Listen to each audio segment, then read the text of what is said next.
자, 여호수아 1장 1절부터 9절까지 말씀 한 구절씩 교대로 읽겠습니다.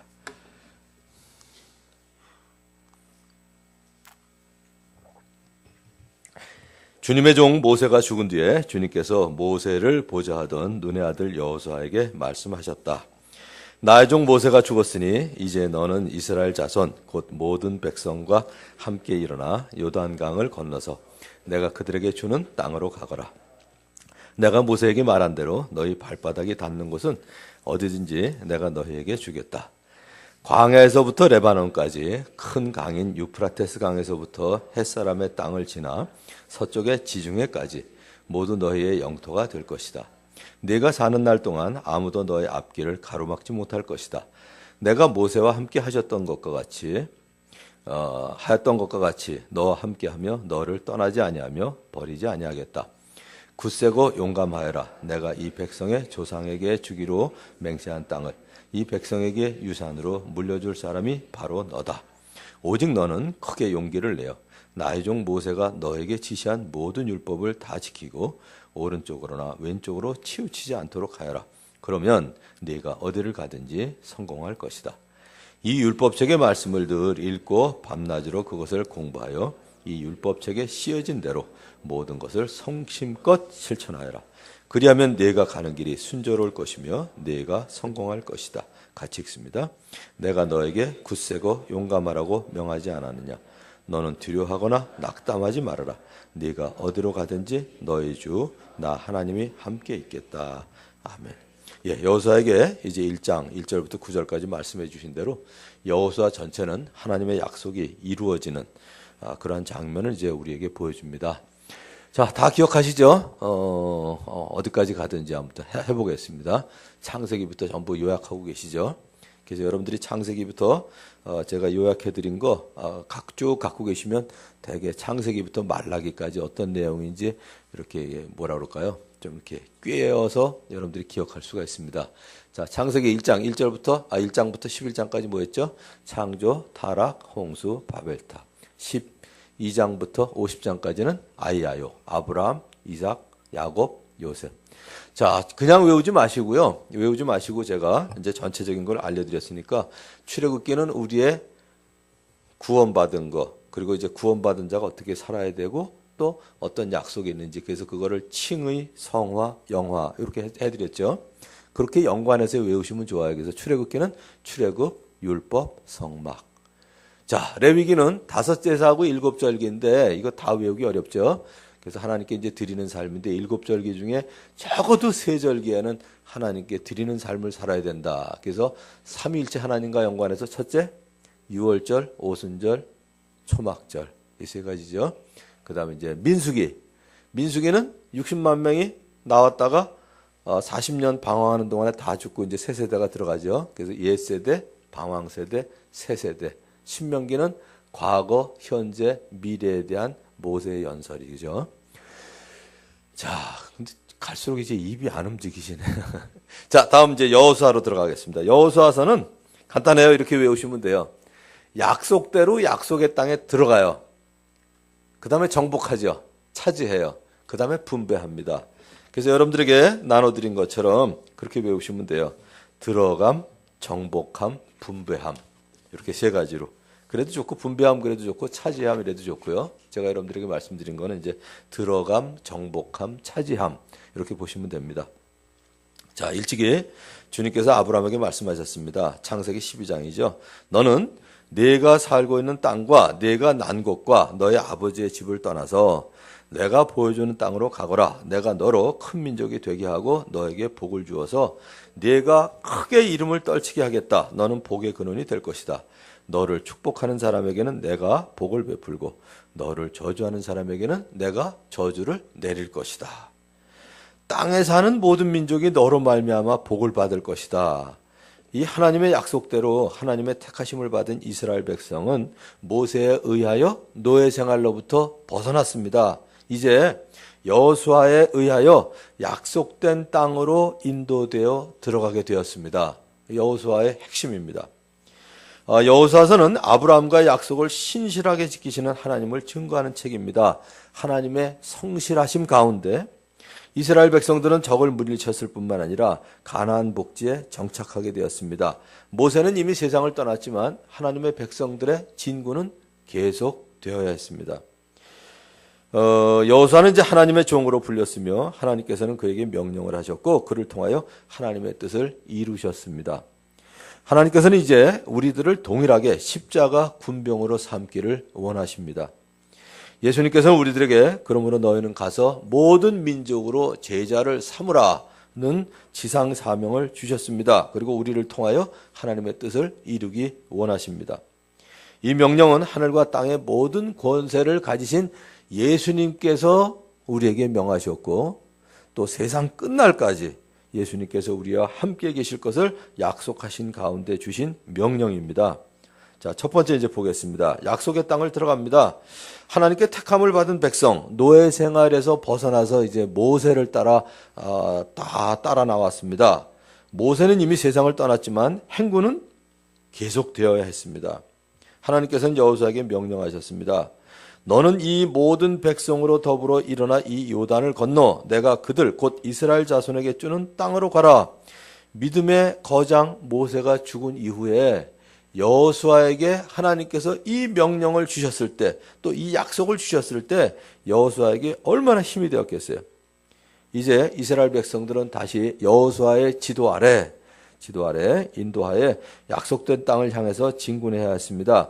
약속의 땅으로 들어가는 것은 하나님의 명령이기도 했지만 하나님의 약속이었습니다.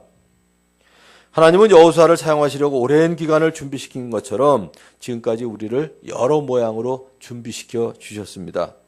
무엇보다도 성령님의 능력으로 말미암아 예수는 주님이시다 이렇게 고백하여 하나님의 자녀가 되게 하셨고요. 또 우리 속에 성령님의 능력으로 말미암아 예수님의 영, 즉 성령을 모신 사람으로서 땅 끝까지 이르러 주님의 증인이 될 수 있도록 우리를 준비시켜 주셨습니다. 권세를 주셨습니다. 그래서 하나님의 명령을 받은 사람은 두려워할 필요가 없습니다. 그때까지 이스라엘 백성들을 인도했던 사람은 위대한 지도자 모세였습니다. 아마 모세가 세상을 떠난 후에 진중에 우울함이 가득했을 것 같아요. 또 여호수아는 자기 앞에 놓인 엄청난 과업 때문에 조금 질려 있었을 수도 있었습니다. 그러나 약속의 땅을 정복하는 것은 하나님의 뜻이었습니다. 하나님의 계획이었습니다. 그때까지 모세를 통해서 일하신 하나님은 이제 그때부터 여호수아를 통해서 동일하게 일하실 것이기 때문에 여호수아는 두려워할 필요가 없었습니다. 더구나 하나님께서 오늘 읽은 말씀처럼 마음을 강하게 하고 극히 담대히 하라 하고 말씀하셨습니다. 두려워할 게 뭐가 있을까요? 두려워할 건 한 가지입니다. 하나님께 불순종하거나 범죄하는 거. 이거 외에는 두려워할 필요가 없습니다. 거인들이 살고 있는 견고한 성벽으로 둘러싸인 그 땅을 보면서 이스라엘 백성들은 얼마든지 두려워할 수 있었습니다. 그런데 급격하게 변화되고 생존 경쟁이 심한 이 세상을 보면서 우리들도 위축될 수가 있습니다. 그러나 하나님의 명령을 받은 사람은 두려워할 필요가 없습니다. 제가 어저께 아침에 그런 얘기를 했어요. 요즘 그 고등학교 졸업한 학생들에게 요즘 청년들에게 질문했답니다. 그런데 이제 종교를 가지고 싶지 않다. 종교의 필요성을 느끼지 않는다 하는 사람이 78%라는 얘기를 들었고요. 그 얘기를 들어서 저는 다른 생각이 들더라고요. 야, 위기다. 이런 생각보다는 여러분들에게 몇 주 전에 말씀드렸죠. 인도의 재화 회사에서, 구두 회사에서 인도에 파견을 보냈습니다. 영업사원을. 갔더니 신발들을 거의 안 신어요. 그러니까 여기는 신발을 거의 신지 않음, 팔로 개척 불가능함. 이런 영업사원이 있었고요. 여기는 신발 신지 않은 사람 무궁무진함, 팔로 개척 무궁무진함. 어느 쪽을 쓰시겠어요? 당연히 후자죠. 그러니까 우리가 생각할 거는 78%의 청년들이 나는 종교의 필요성을 느끼지 않는다. 이런 얘기를 들으면 야, 위기다. 이것도 필요하지만 또 하나는 VIP, 무궁무진함.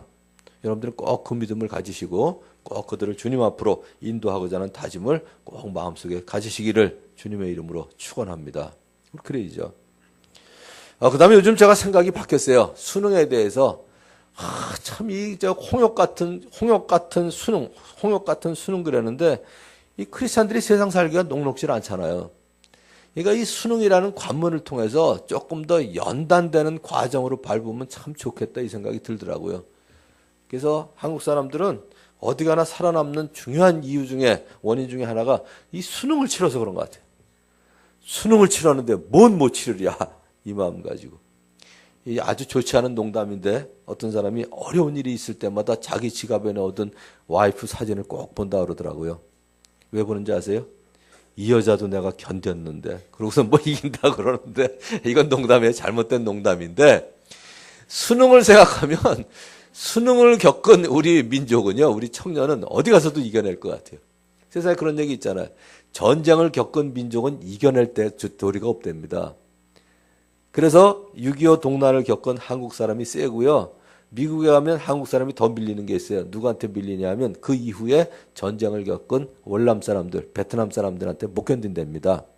근데도 우리가 이겨낼 수 있는 거는 수능을 겪어낸 이 청년들이 어디나 뭐 아무튼 이겨내지 않을까 하는 생각이 드는데 수능에 대해서 여러분들이 절대로 참 너희들 한국에 태어난 게 불행하다. 수능을 봐야 되다네. 이런 얘기는 절대로 하지 마시고요.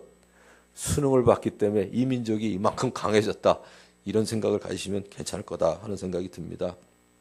하나님께서 함께 해주실 것을 우리는 그래서 신뢰해야 됩니다.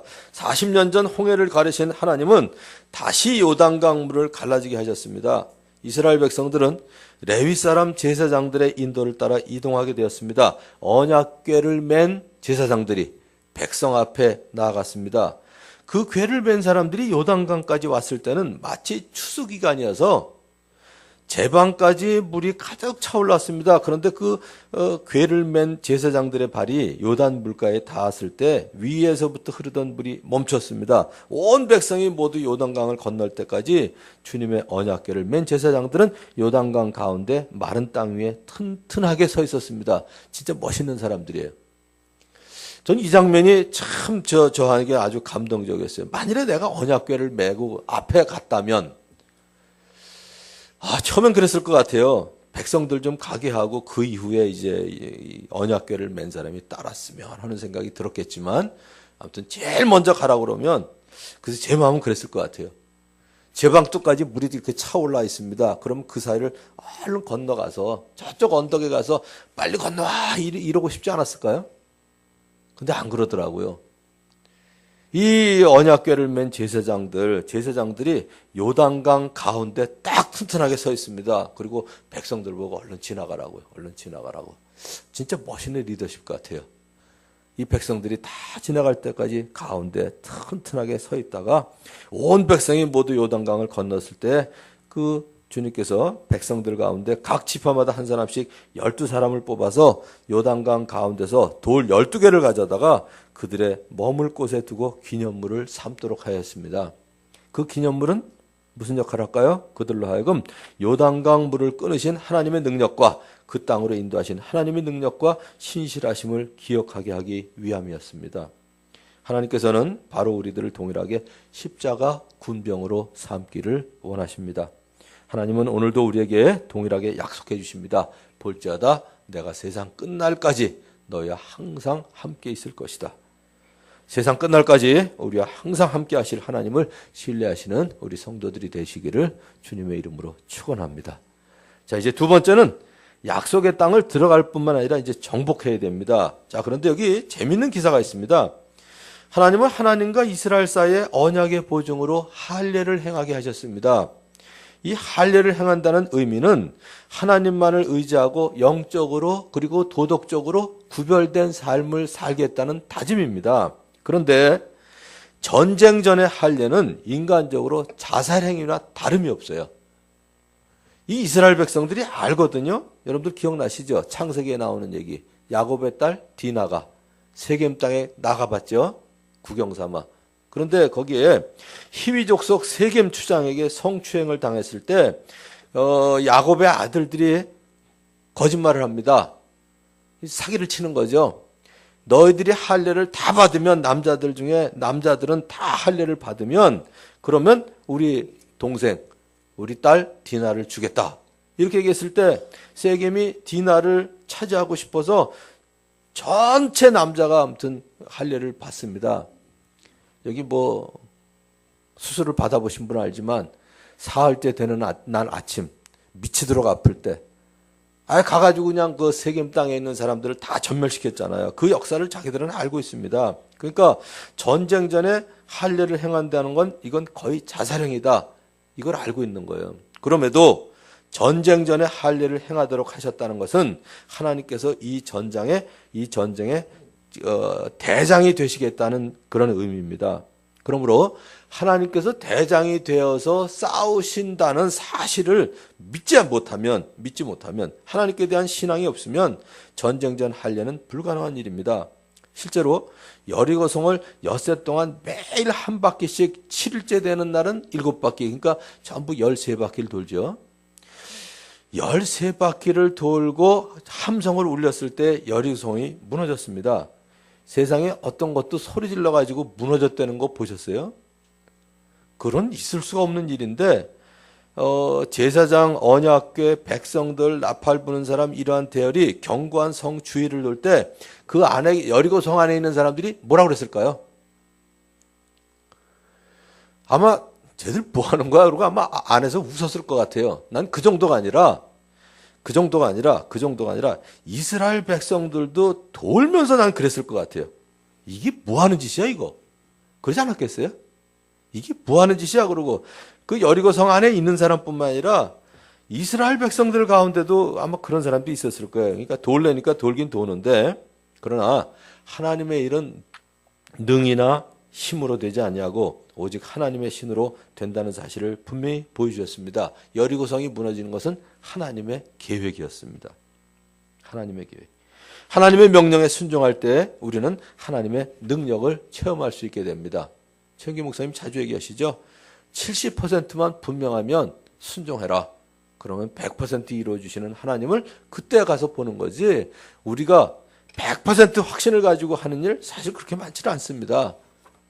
그래서 하나님께서 명령하실 때 그 명령에 순종할 때 우리는 하나님의 능력을 체험할 수 있게 됩니다.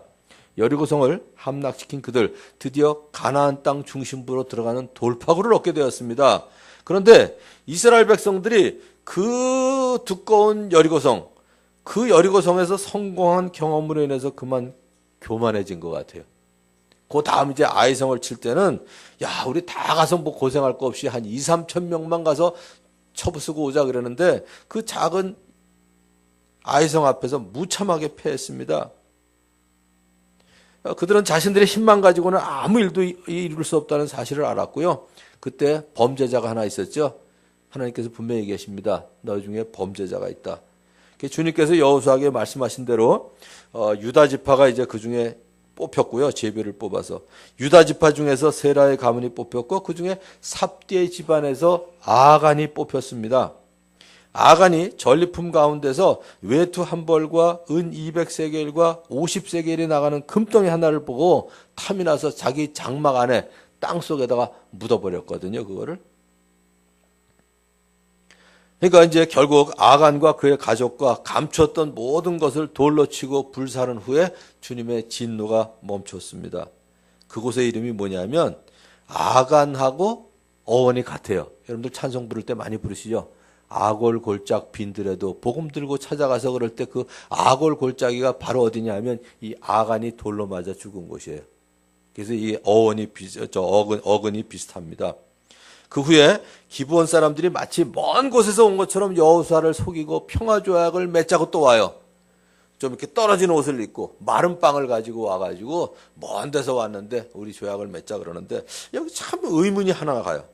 그동안 주님의 뜻을 잘 물었던 여호수아인데 이때는 왜 하나님의 뜻을 묻지 않았는지 교만해진 탓인 것 같아요.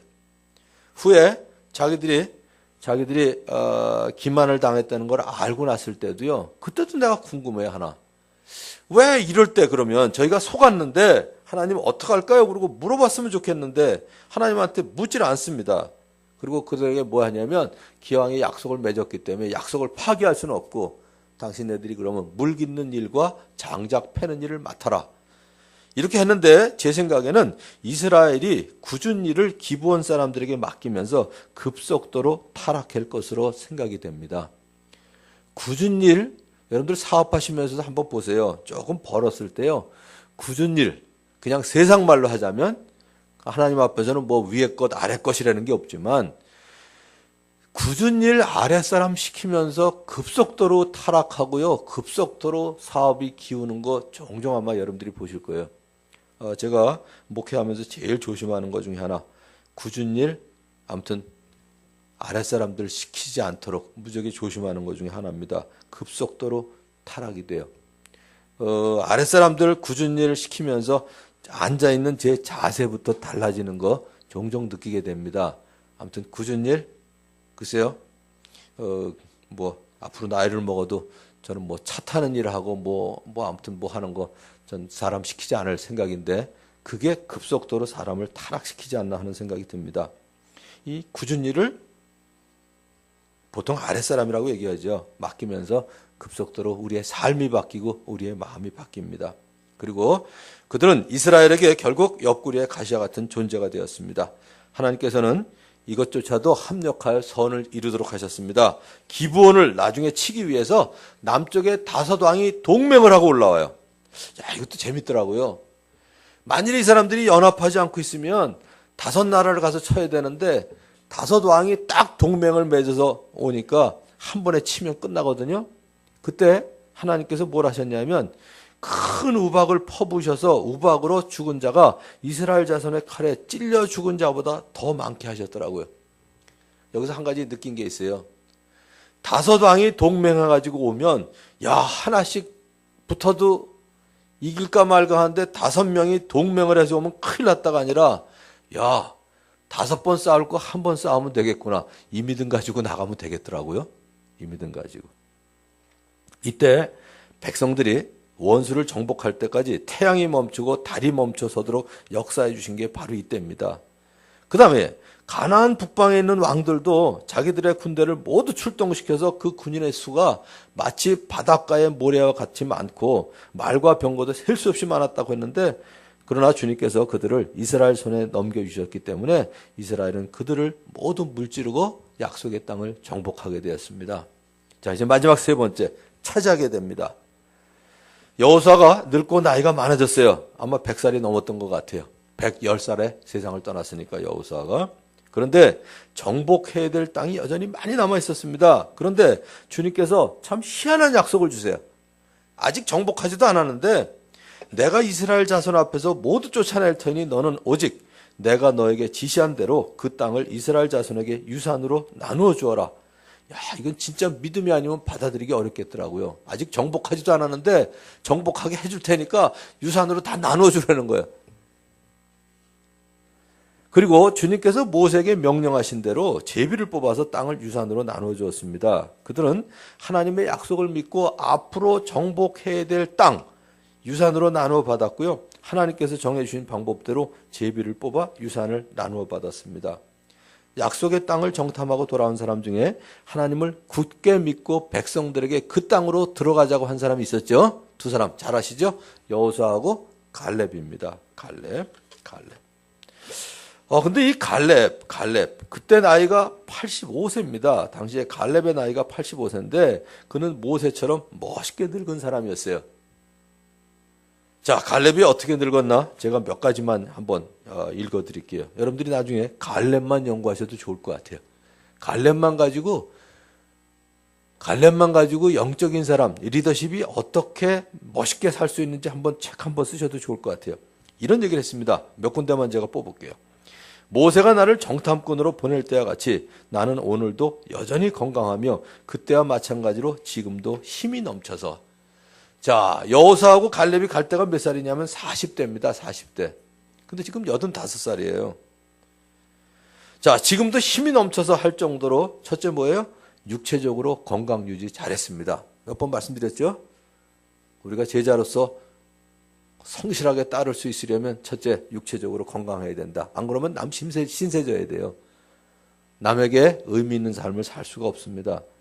또 하나는 85살인데 자기가 41대처럼 지금도 힘이 넘친다. 그랬을까요, 실제로? 마음은 그렇죠. 난 몸은 안 그랬을 것 같아. 근데 여기서 배울 수 있는 게 뭐냐면 그만큼 정서적으로 건강한 거예요. 85살인데 내가 41대 그때만큼 그때와 마찬가지로 힘이 넘친다. 이건 정서적으로 건강했다는 얘기예요. 떠버리고 허세가 아니고 정서적으로 그만큼 건강했다는 얘기입니다. 또 그 성읍은 크고 견고합니다만 주님께서 나와 함께 하시기만 한다면 주님께서 말씀하신 대로 나는 그들을 쫓아낼 수 있습니다. 뭐예요? 정신적으로 건강하고 영적으로 건강해요. 하나님이 함께만 하신다면 주님께서 말씀하신 대로 그들을 쫓아낼 수 있다. 영적으로 믿음이 충만했습니다. 그리고 40여 년 동안 여호수아 곁에서 2인자로 성공적인 삶을 살 정도로 대인관계도 훌륭하게 유지했어요. 이거 다더라고요. 진짜 멋있는 사람이 갖춰야 될 건 다 갖추고 있어요. 사람마다 1인자로 성공하는 사람도 있고 2인자로 성공하는 사람도 있습니다.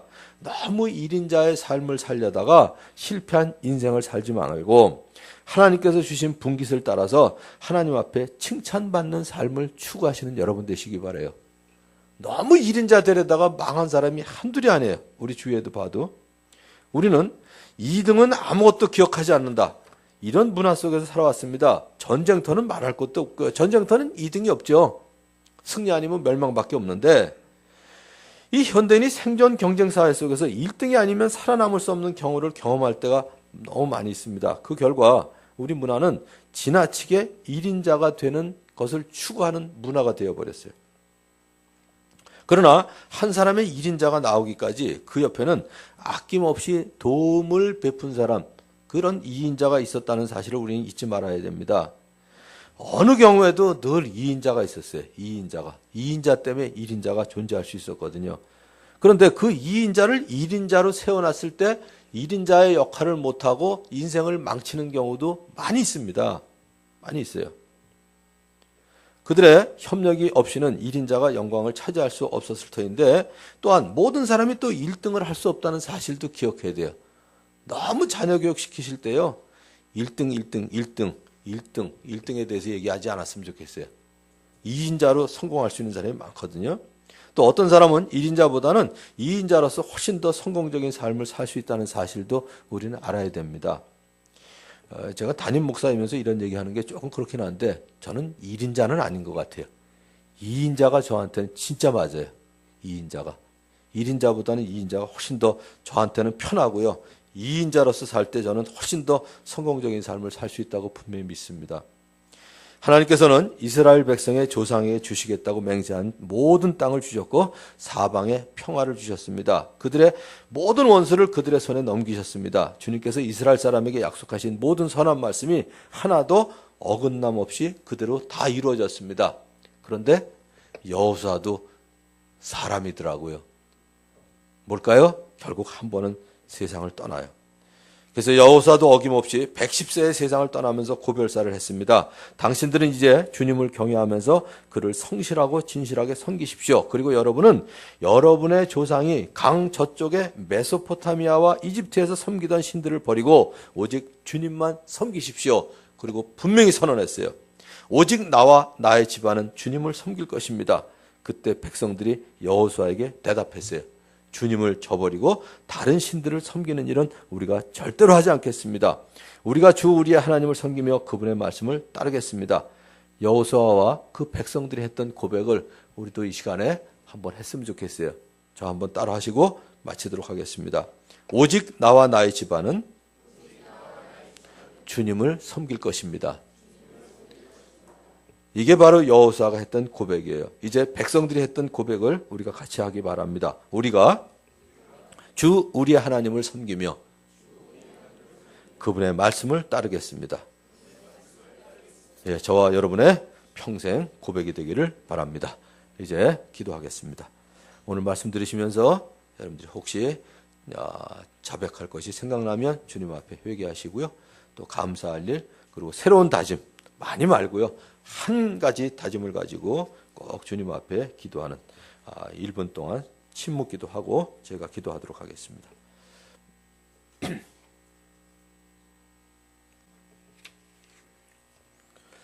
하나님 아버지 감사합니다. 이스라엘 백성들을 주님께서 이끌어 주시고 또 약속의 땅을 주셨던 것처럼 하나님 아버지 지금은 우리를 주님의 십자가 군병으로 삼기를 원하신 줄로 믿습니다. 우리에게 너희는 가서 모든 민족으로 제자를 삼으라고 말씀하셨습니다. 또 세상 끝날까지 우리와 함께 있겠다고 약속해 주시니 감사합니다. 이 약속의 땅을 바라보며 이제 십자가 군병으로 주님 앞에 온전히 드려지는 삶을 살도록 저희들을 이끌어 주시옵소서. 예수님의 이름으로 기도합니다. 아멘. 이제 말씀 기억하면서 찬양할 텐데, 찬양하기 전이나 찬양하는 동안에 여러분들 마음속에 예수님 믿기 원하시거나 세례받기 원하시는 분, 또 저희 교회에 또 등록하기 원하시는 분들,